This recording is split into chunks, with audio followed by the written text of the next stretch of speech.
আমি একটা কথা বলতে চলেছি। আমাদের পশ্চিমবাংলায় দু দফায় ভোট হতে চলেছে।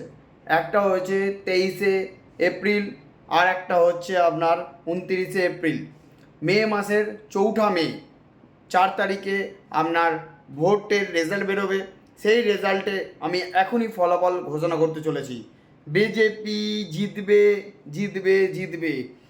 আমি আপনাকে বলে দিচ্ছি বিজেপি জিতবে। আর এবারে যদি বিজেপি জিতলেই তৃণমূলের পার্টির কোনো তৃণমূল বলে দলটা ছিল সেটা পুরো মুছে যাবে। কেউ আর থাকবে না তৃণমূলে, পুরো দলটাই মুছে যাবে। যেমন আমরা সিপিএম, কংগ্রেস, বামপন্থ যে জটা দল ছিল সব মুছে গেছে। দেখুন এখন আর নেই, সেরকম উচ্চবাচ্চা নেই। তো টিএমসি যদি এই ভোটে হেরে যায় পুরো মুছে যাবে, আপনাকে আমি ভবিষ্যৎবাণী করে বলে দিলাম। আর এইবারের ভোটে বিজেপি আসতে চলেছে, টিএমসি তো মোটেও টেক্কা পাবে না।